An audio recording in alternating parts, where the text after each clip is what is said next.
The last video. Next we are going to see about the virus-free plants. How the virus-free plant can be produced.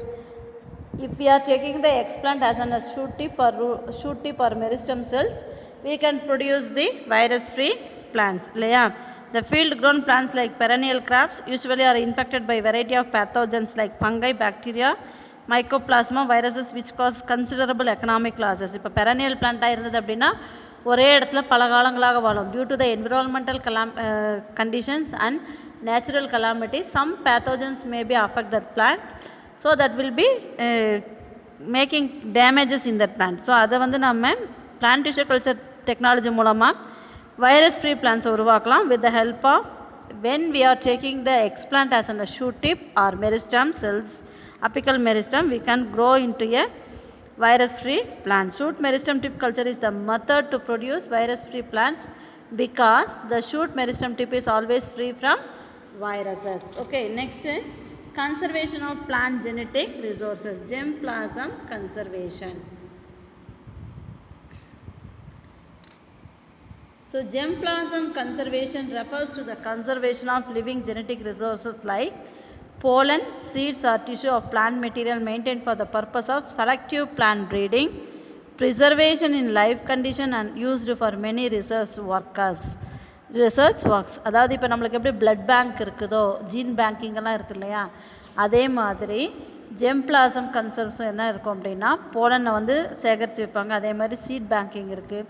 அதாவது நல்ல வெல்த்தியாக desirable character இருக்கக்கூடிய பிளான்ஸோட pollen கிரைன்ஸோ அல்லது சீட்ஸோ அல்லது டிஷ்யூஸோ R plant மெட்டீரியலோ என்ன பண்ணுவாங்க அப்படின்னா further யூஸ்க்காக வந்து they may be stored in the proper place. That is called germplasm conservation. So germplasm conservation resources is a part of collection of seeds and pollen that are stored in seed or pollen banks so as to maintain their viability and fertility for any later use such as hybridization and crop improvement. So இது எதுக்காக store பண்ணி வைப்பாங்க அப்படின்னா ஃப்யூச்சரில் வந்து அதோட to maintain the viability, அதோட வாழ்நாள்களை அது மெயின்டைன் பண்ணுறதுக்காகவும் அல்லது அதோட ஃபெர்டிலிட்டி, அதோட என்னது நல்ல பிளான்ஸ் உருவாக்கக்கூடிய அந்த ஃபெர்டிலிட்டி தன்மையை வந்து ரீட்டைன் பண்ணுறதுக்காகவும் ஃபர்தராக வந்து நல்ல என்னது வெல் ஹைப்ரிடைசேஷன் கிராப்பை உருவாக்குறதுக்கும் கிராப் இம்ப்ரூவ்மெண்ட்டுக்கும் என்ன பண்ணுவாங்க, த germplasm conservation method is used. That means the seeds will be stored in seeds or pollen will be stored in the seed or pollen banks. Okay, germplasm conservation may also involve a gene bank, DNA bank of elite breeding lines of plant resources for the maintenance of biological diversity and also for food security. So இதில் வந்து என்ன பண்ணுவாங்க, not only seed and pollen grains, gene பேங்க்கில் வந்து DNA அந்த மாதிரி அந்த well பிளான்ட்டோட டிஎன்ஏ ஸ்ட்ரக்சர் டிஎன்ஏ எல்லாமே என்ன பண்ணுவாங்க ஸ்டோர் பண்ணி வச்சு that will be used for the further future use. Next cryopreservation. இது வந்து க்ரையோ ப்ரிசர்வேஷன் அப்படின்றது இந்த வருஷம் 3 மார்க் கொஸ்டினில் பப்ளிக் கொஸ்டின்ஸ் கேட்டிருந்தாங்க. Cryo preservation is nothing but it's a process which protoplast cells 3 mark அப்படின்னாக்குள்ள what are the parts will be used for the cryopreservation? Protoplast, cells, tissues, organelles and organs that will be stored in the enzyme or any other biological material are subjected to preservation by cooling at a very low temperature of 196 degree using liquid nitrogen. Okay, இந்த 3 key point இருந்தாவே 3 mark கொடுப்பாங்க. ஓகேவா? So என்னென்ன store பண்ணி வைக்க முடியும், செல்ஸாக இருக்கட்டும், ப்ரோட்டோப்ளாஸோ இல்லை டிஷ்யூஸ், ஆர்கனல்ஸ், ஆர்கன் எல்லாமே வந்து எதில் பண்ணணும், at cooling to very low temperature of -196 degree C using liquid நைட்ரஜனை பயன்படுத்தி -190 degree Cயில் வந்து ஒரு பிளான்ட்டோட ப்ரோட்டோப்ளாஸு செல்லோ அல்லது ஆர்கனல்ஸையோ பாதுகாத்து வைக்கக்கூடிய அந்த நிகழ்வுக்கு பேர் தான் வந்து என்னது cryo preservation. It is also known as cryo conservation. At this extreme low temperature, any enzymatic or chemical activity of biological material will be totally stopped and this leads to preservation of material in dormant status. So இந்த ரொம்ப -196 degree C அப்படின்னக்குள்ளார ஒரு extreme low டெம்பரேச்சரில் வந்து என்ன ஆகும், எல்லா chemical activity biological activity எல்லாமே stop ஆகி ஒரு மெட்டீரியலை என்ன நிலையில் வைக்கிறோமோ அந்த stage will be preserved in retain in the dormant status. Later these materials can be activated. இதை திரும்ப ஆக்டிவேட் பண்ணுறதுக்கு என்ன பண்ணுவாங்க, to bringing to room temperature slowly for any experimental work. So ஏதாவது ஒரு எக்ஸ்பெரிமெண்ட்டுக்கு வந்து இந்த டிஷ்யூஸோ அல்லது செல்ஸோ வேணும் அப்படின்னா அதை வந்து அந்த -190°C வெளியே கொண்டு வந்து ரூம் டெம்பரேச்சருக்கு நார்மலாக கொண்டு வந்த பிறகு they may use that particular cells or tissues for their further use in the plant tissue culture technology. That is called cryopreservation. So productive agents like dimethyl sulfoxide, glycerol or sucrose are added before cryopreservation process. These productive agents are called cryoprotectant. Cryoprotectant அப்படின்றது என்னென்னா, அந்த productive agent அப்படின்றது அந்த particular செல்ஸோ அல்லது டிஷ்யூஸோ cryo ப்ரிசர்வேஷனுக்கு உட்படுத்துறதுக்கு முன்னாடி அதை வந்து என்ன பண்ணுவாங்க, டைமீத்தைல் சல்ஃபாக்சைட், கிளிசரால் ஆர் சுக்ரோஸை வந்து ஆட் பண்ணுவாங்க. அதை ஆட் பண்ணுவாங்க. அந்த sucrose, dimethyl sulphoxide and glycerol இதெல்லாமே இதுக்கு என்ன பேர் அப்படின்னா cryoprotectant. Since they protect the cells or tissues from the stress of freezing temperature. அந்த -196°C வந்து அந்த ஃப்ரீசிங் டெம்பரேச்சர்லேருந்து அந்த பர்டிகுலர் செல்ஸோ டிஷ்யூஸோ வந்து எந்த வித சேஞ்சஸும் ஆகாமல் இருக்கிறதுக்கு இந்த cryoprotectant will be used. Okay, have you understood? Next intellectual property right. நம்ம ஏற்கனவே ப்ரீவியஸ் லெசன்ஸில் பார்த்தோம் இல்லையா, பேட்டன்ட் அப்படின்லாம் பார்த்தோம். இன்டலெக்சுவல் ப்ராப்பர்ட்டி ரைட் அப்படின்றது it is nothing but, so intellectual property right அப்படின்றது it's a category of rights that includes intangible creation of the human intellect and primarily consists of copyrights, patent and trademark. ஒரு ப்ராடக்டை வந்து உற்பத்தி பண்ணுறாங்க அப்படின்னா அந்த privacy, அந்த காப்பிரைட்ஸ், பேட்டன்ட் அப்படின்றது அந்த காப்புரிமை, அதோட ட்ரேட்மார்க் எல்லாமே வந்து ஒரு ஹியூமனுக்கு வந்து சொந்தமானது அப்படின்றத என்னது அக்ரி பண்ணுறது தான் வந்து intellectual property right. It also include other types of rights such as trade secret, publicity rights, moral rights and rights against unfair competitions. So இது வேறெல்லாம் என்னென்ன இன்க்ளூட் ஆகிருக்கும் அப்படின்னா types of rights, trade secret, அந்த அதாவது என்னது அந்த what are the components used for that particular product. அதே மாதிரி பப்ளிசிட்டி ரைட்ஸ், ஒரு பொருளை வந்து நம்ம உற்பத்தி செஞ்சோம் அப்படின்னா அதோட பப்ளிசிட்டி வரைக்கும் நம்மளுக்கு தான் அந்த உரிமை இருக்குது, அது வேறு யாரும் வந்து காப்பி பண்ணக்கூடாது அப்படின்றதுக்காக போடப்பட்டது தான் இந்த IPR, intellectual property right. So அந்த இன்டலெக்சுவல் ப்ராப்பர்ட்டி ரைட் எதெல்லாம் இன்க்ளூட் ஆகிருக்கு, பேட்டன்ட், தென் காப்புரிமை, trademark, copyright, plant breeders right, then utility or model or design, then geographical indications and trade secrets. இது எல்லாமே சேர்ந்தது தான் வந்து intellectual property rights. Okay, in biotechnology the transferred microorganism and plants and technologies for the production of commercial product are exclusively the property of the discoverer. So இந்த பயோடெக்னாலஜியில் வந்து என்னது, நம்ம desirable character இருக்கக்கூடிய பிளான்ஸை உருவாக்கணும் அப்படின்னா அதோட ஃபுல் ரைட்ஸு கமர்ஷியல் ப்ராடக்ட் ஆகட்டும் எதுவாக இருந்தாலும் அதை யார் கண்டுபிடிச்சாங்களோ அவங்களுக்கு மட்டுமே வந்தது சொந்தமானது. ஓகேவா? தென் the discoverer has the full rights on his property. It should not be neglected by the others without legal permission. அது வந்து என்னது, இப்போ இன் ஃபியூச்சர் நீயே ஒரு பிஎஸ்சி அக்ரியோ இல்லை எம்எஸ்சி அக்ரியோ முடித்து ஒரு புதுசாக ஏதாவது ஒரு வெரைட்டி ஆஃப் ரைஸோ இல்லை வேறு ஏதாவது கண்டுபிடிச்சிங்க அப்படின்னா அதோட பேட்டன்ட் ரைட், அதோட கம்போசிஷன், அது எதை வந்து அதோட ஹைப்ரிடைசேஷன் ரைட், ட்ரேட்மார்க், அதோட advertisement, everything should be belongs to you. Without your permission and without the legal permission we should not, no one should touch that. Okay, அதுதான் வந்து intellectual property right. Then the right of discoverer must be protected and it does by certain laws framed by a country.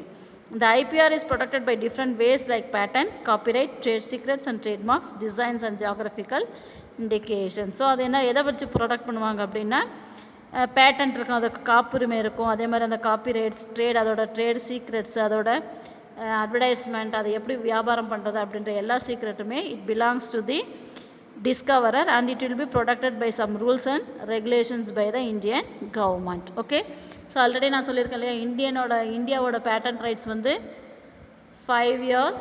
தென் அதேவே வந்து ஒவ்வொரு ப்ராடக்ட்டுக்கும் ஒவ்வொரு குறிப்பிட்ட patent கொடுப்பாங்க, அந்த period கொடுப்பாங்க. ஒரு பொருள் நீ தயாரிக்கிற அப்படின்னா இது 5 years வந்து உன்னோட பேட்டன்ட் ரைட்டில் இருக்கும். அதுக்கப்புறம் நீ அதை வந்து ரெனிவல் பண்ணிக்கலாம் அல்லது you have to loss that. Okay, such that is called patent.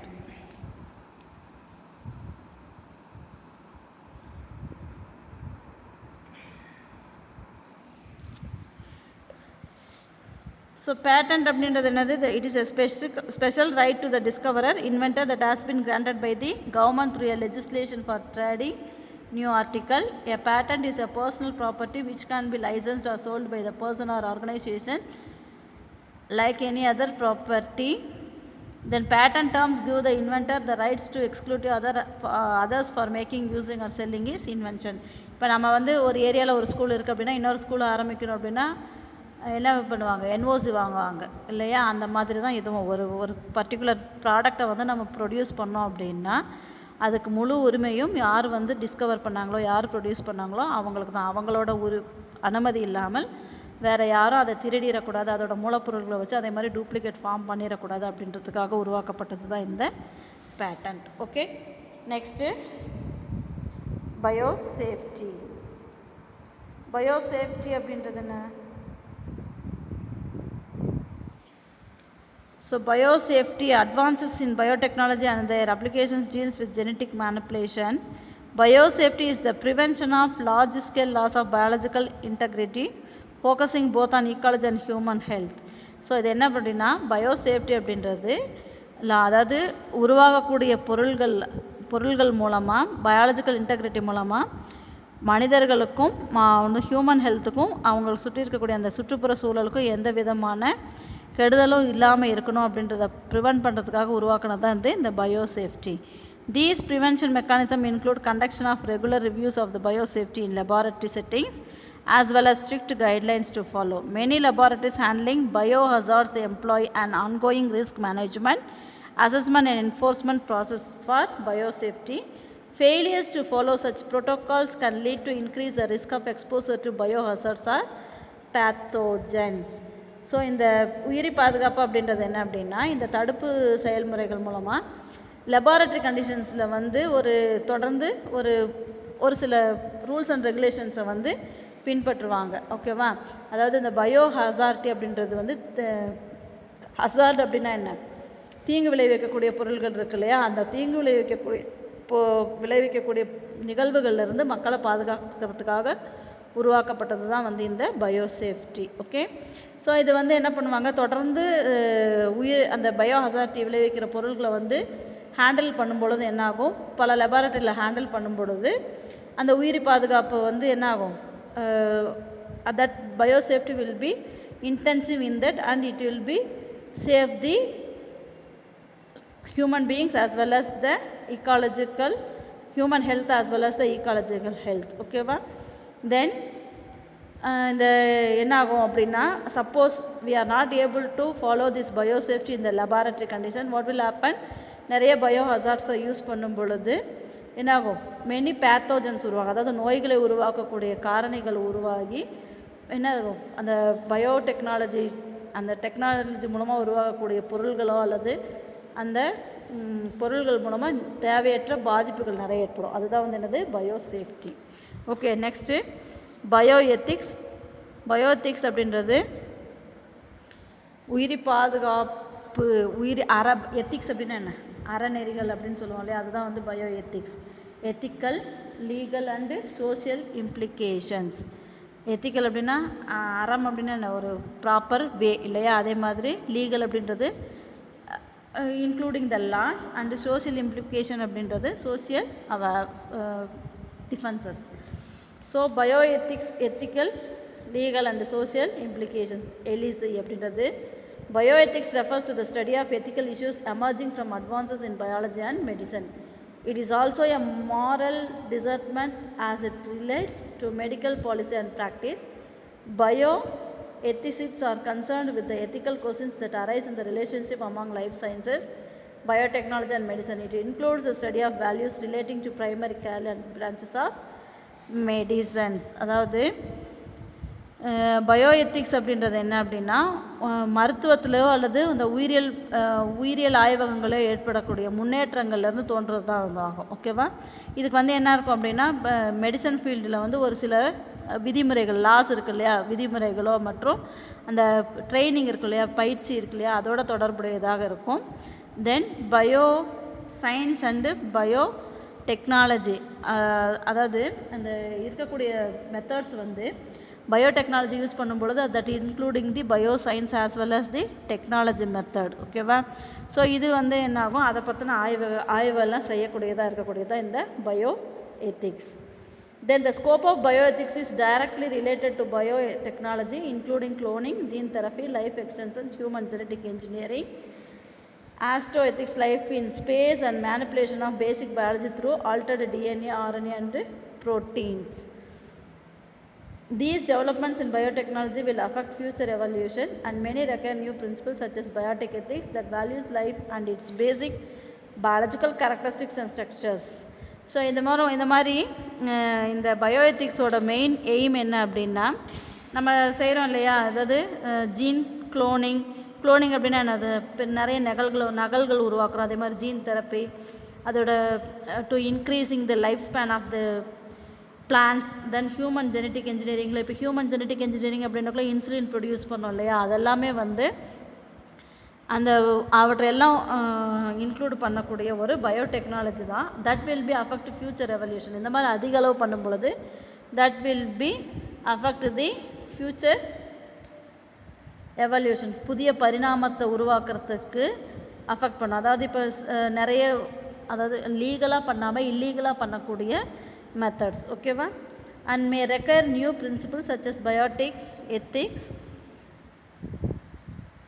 So இதனால் என்ன ஆகும் அப்படின்னா, it will be affect the future revolution. So it may require the new principles and such as biotic ethics that values life and it basic biological character. அதனால் என்ன ஆகும், இந்த மாதிரி உருவாக்குறதுக்கு ஒரு விதிமுறைகள், நெறிமுறைகளை வந்து லீகலாகவோ, சோசியல் இம்ப்ளிகேஷன், அதாவது சமூகத்தோடு சேர்ந்து அதை உயிரி பண்புகளையும் அமைப்புகளையும் உள்ளடக்கியதாக இருக்கக்கூடியதாக இருக்கும். ஓகேவா? ஸோ இது வந்து இந்த சட்டம் எப்போ கொண்டு வந்தாங்க அப்படின்னா, ELSI program was founded in 1919 as an integral part of human genome project. So மனித மரபணு தொகை அப்படின்ற திட்டத்தின் கீழே வந்து 1990 வந்து இது வந்து it was established. The mission of the ELISA program was to identify and address issues raised by genomic research that would affect individual, families and society. So இதோட மெயின் ரீசன் என்ன அப்படின்னா, to identify and address issues raised by genomic ரிசர்ச்சில் இருக்கக்கூடிய, அதாவது யார் அந்த genomic ரிசர்ச்சின் மூலமாக affect ஆகக்கூடிய இண்டிவிஜுவலாக இருந்தாலோ, ஃபேமிலிஸாக இருந்தாலோ, சொசைட்டியாக இருந்தாலோ அதை வந்து ஐடென்டிஃபை பண்ணுறதுக்காக உருவாக்கப்பட்டது. A percentage of the Human Genome Project budget at the National Institute of Health and US Department of Energy was devoted in ELISI research. So இது வந்து என்ன பண்ணாங்க அப்படின்னா, national institute of health and US அப்படின்ற department of energy அப்படின்றது மனித மரபணு தொகை செயல் திட்டத்தோட பட்ஜெட்டில் வந்து ஒரு குறிப்பிட்ட தொகையை வந்து எலிசி ஆய்வுக்காக கொடுத்தாங்க. ஓகேவா? So that is bioethics, ethical and legal, social implications. Then genetic engineering appraisal committee. So that genetic engineering appraisal committee அப்படின்றது என்னன்னா, is an apex body under Ministry of Environment, Forest and Climate Changes for regulating manufacturing, use, import, export and storage of hazardous microbes or genetically modified organism and cells in the country. அதாவது தீங்கு செய்யக்கூடிய நுண்ணுயிர்கள் அல்லது மரபு மாற்றமடைந்தது genetically modified organisms இருக்குது இல்லையா, அவற்றை உற்பத்தி செஞ்சு அதை பயன்படுத்தி மேலே அதை வந்து என்ன பண்ணுவாங்க, ஸ்டோரேஜ் பண்ணி வைப்பாங்க. தென் எக்ஸ்போர்ட் இம்போர்ட் பண்ணுவாங்க. அதெல்லாம் வந்து ஒரு எதன் கீழே நடந்தது அப்படின்னா, இந்த ஜெனட்டிக் இன்ஜினியரிங் அப்ரைசல் கமிட்டிக்கு கீழே தான் நடக்கும். அதாவது இப்போ நம்ம ஏதாவது ஒரு ஜெனட்டிக்கலி மாடிஃபைடு பிளான்ஸை உருவாக்கணும் அப்படின்னாலும் அதோட use, import, export, storage and storage of hazardous microbes or genetically modified ஆர்கானிசமாக இருந்தாலும் that will be comes under the ministry of the environment of forestry and GEAC, genetic engineering appraisal committee. Okay, so இது எதுக்காக உருவாக்குனாங்க அப்படின்னா, it was established as an apex body to accord approval of activities involving large scale use of hazardous microorganism and recombinants in research and industrial production. அதாவது large scale அதிக அளவில் உற்பத்தி செய்யக்கூடிய hazards micro organism, தீங்கு விளைவிக்கக்கூடிய micro ஆர்கானிசமும் recombinant ரிசர்ச்சில் இண்டஸ்ட்ரியில் பயன்படுத்தக்கூடியதையும் control பண்ணுறதுக்காகவும் அதை monitor பண்ணுறதுக்காகவும் உருவாக்கப்பட்டது தான் இந்த GAC. The GAC is also responsible for approval of proposals relating to release of genetically engineered organisms and product into the environment including experimental field trials. இது வந்து எதை யூஸ் பண்ணோம் அப்படின்னா, இது அதாவது என்னது ஜெனட்டிக்கலி என்ஜினியர்டு ஆர்கானிசம்ஸ் இருக்கு இல்லையா, மரபணு மாற்றியமைக்கப்பட்ட உயிர்களோட ப்ரொடக்ஷனையும் அதை வந்து யூஸ் பண்ணக்கூடிய என்விரான்மெண்டல் ஃபீல்டு ட்ரைட்ஸையும் என்ன பண்ணோம், அதை வந்து அப்ரூவல் கொடுக்கறதோட ரெஸ்பான்சிபிலிட்டி எதோட சேர்ந்தது அப்படின்னா ஜெனட்டிக் இன்ஜினியரிங் அப்ரைசல் கமிட்டியோட சேர்ந்தது. ஓகேவா? So future of biotechnology. So இவ்வளோவும் வந்து என்னது, இது எல்லாமே ஒரு பயோடெக்னாலஜி அப்படின்றது ஒரு பெரிய வாஸ்ட் ஏரியா. அது ஒவ்வொரு இப்போ ஒரு ஆல்டர்டு ஜீனோம் இருக்கக்கூடிய பிளான்ஸை வந்து உருவாக்குறோம் அப்படின்னா under these rules and regulations only we have to produce altered genome organisms. Okay, then future of biotechnology. பயோடெக்னாலஜியோட ஃப்யூச்சர் என்னவாக இருக்கும்? Biotechnology has become a comprehensive scientific venture from the point of academic and commercial angles within a short time with the sequencing of human genome and genome of some important organisms. இது வந்து இதன் மூலமாக என்ன உருவாக்கலாம்? Comprehensive scientific venture from the point of academic and commercial angles. So இது வந்து academic சைடுலேயும் as well as commercial valuable ப்ராடக்டையும் வந்து என்ன பண்ணலாம், வித்தின் த ஷார்ட் டைமில் ஒரு proper sequencing of human genome and genome of and some important organism. ஒரு இம்பார்ட்டன்ட் ஆர்கானிசத்தோட ஜீனோமை வந்து ஆல்டர் பண்ணுறதன் மூலமாக நம்ம வந்து என்ன பண்ணலாம், ஒரு புதிய உயிரினங்கள் ஆல்டர்டு ஜீனோமை வந்து ப்ரொடியூஸ் பண்ணலாம். The future developments in biotechnology will be exciting. Thus, the development in biotechnology will lead to a new scientific revolution that would change the lives and future of people.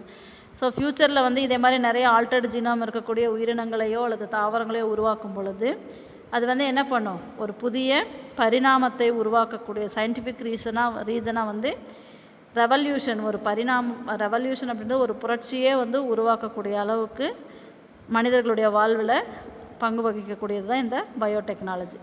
Like industrial and computer revolution, biotechnological revolution will also promise major changes in many aspects of modern life. So இப்போ வந்து நம்மளுக்கு கம்ப்யூட்டரில் வந்து நிறைய நம்ம பழைய காலத்துலலாம் வந்து என்னது சார்லஸ் பேபேஜ் ஆரம்பித்ததெல்லாம் வேக்கம் டியூப் அப்படின்னு ரொம்ப இப்போ இருக்கக்கூடிய அட்வான்ஸ்டு டைரி லேப்டாப் வரைக்கும் வந்துருக்கு இல்லையா, அதன் மூலமாக நம்மளுக்கு நிறைய பெனிஃபிட்ஸ். அதே மாதிரி due to this biotechnology it will bring the revolution in our modern life aspects. Okay, have you understood? So up to the future of biotechnology, the unit will be completed. Thank you.